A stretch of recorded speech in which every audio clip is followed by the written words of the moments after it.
100-mile-per-hour Kraken? Let's talk about that.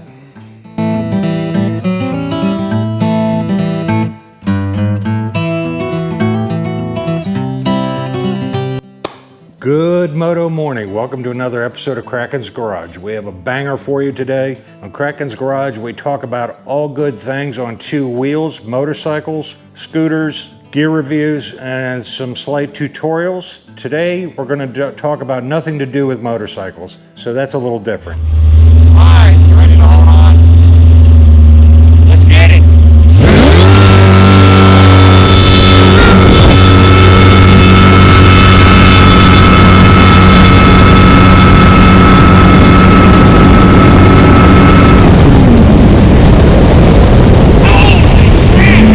My friend Joe here, I have a friend here where I live that's another wrench, and probably the only other wrench around where I live, and we enjoy talking motorcycles and cars and boats and things of that nature. Joe has a beautiful jet boat that he's owned for 30 years, and I'll let him talk about the motor and things like that, but he sent me a text and said, hey, you want to go for a ride in about an hour? And I'm like, yeah, let's go. We hopped on it and we did some blasting across the lake, and it was an absolute load of fun. How much speed will that take? How much what? Speed will that take? I mean, how fast will that, what's that cup rated for speed-wise? I don't know, to be honest. I hate to lose it.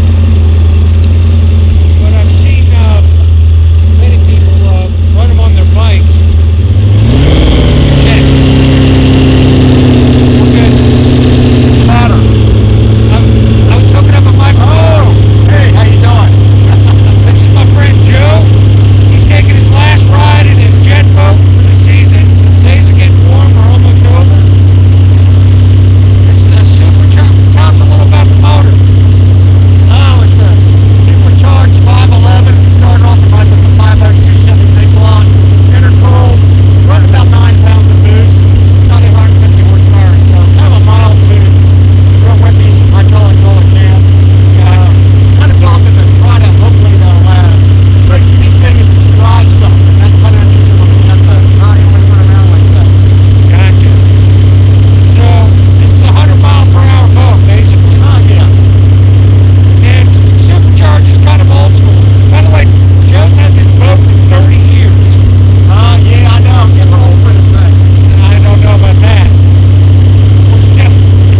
After my first run, my cheeks and my eyeballs and everything were just like pushed back into my head. I don't know if you'll be able to see from my facial expressions in the video. I was running dual cameras. I'm uploading the film right now, so we'll make, hopefully those shots came out really nice. Holy cow. And Joe says this is detuned down to about 850, 875 horsepower. And it's a 100-mile-per-hour boat. And we get pretty darn close to 100 miles per hour a couple of times today. Not a Kraken video, but I'll upload this. Why not? A video and send it to you. Privately. That is the Kraken. Put on a Kraken video, why not?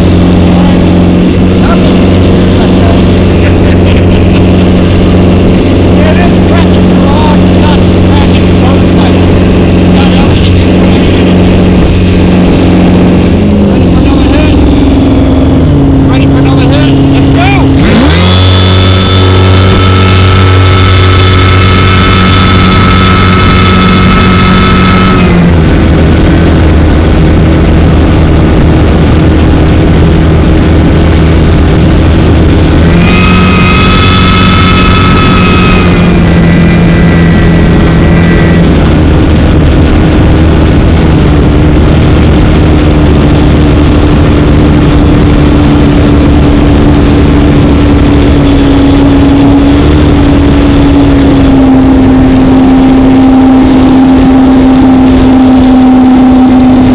Joe is getting a few more runs in before he brings it in out of the water and changes the oil in it and puts it up, winterizes it for the season. So this is kind of the last warm day on his radar. It's in the upper 70s today and overcast, so it was a perfect day to be out on the boat.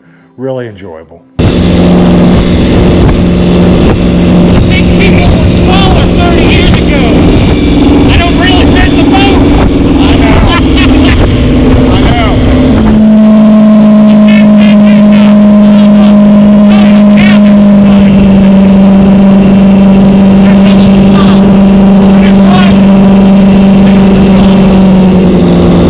What was the original block motor? Is it a big block? Oh yeah. I mean, I've never had a small block. The 454 block?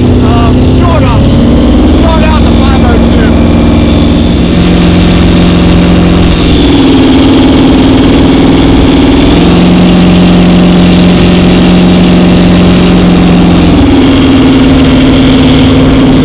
Joe asked me if my GPS was hooked up to my GoPro, and actually I have that disabled because I don't want anybody to see the longitude and latitude of exactly where I live. You know, people are people and they may show up on your doorstep, so we can't have that business going on. So I said next spring, I'll bring my GPS off the motorcycle and we'll find out if his speedometer is accurate. There's ways to adjust it so it's absolutely pinpoint on. So that'll be good information for him, and I look forward to that next spring. Ready for a go time? Hit it!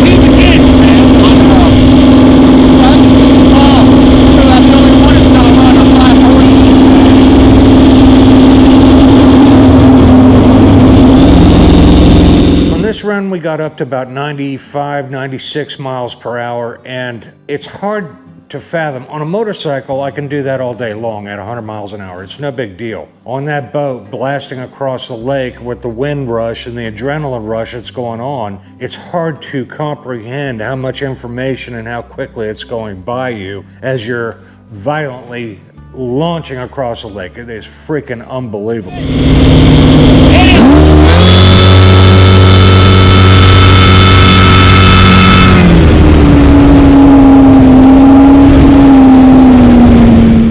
On this final run, we got up to 96, 97 miles per hour for a good long stretch. You run out of real estate quick on the water at those kinds of speeds. I don't know what to say. I'm hoarse from yelling woohoo and, wow, it was just freaking amazing. Joe, my good friend, I owe you bourbon of your choice, dinner wherever you want. That was just too much fun and an item checked off my bucket list. I'm eternally grateful to you, and thank you for including me in on this run on your boat. I really appreciate it.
There in the back, heck, they're the size of a quarter nowadays, and most guys mount them right in front of the steering wheel.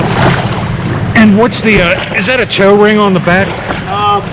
Yeah, well, years ago I used to order something behind this thing, believe it or not. Holy cow. But it's not a bad ski boat, not much weight. The block on this motor was a 550, 540? No, originally it started out in life as a 502. Okay. And it's gone through. Is that a GM block? Yeah, GM block. Okay, okay. And it's been bored twice, and the last time was just a cleanup course. It's 35 over, it brings it up to a 511.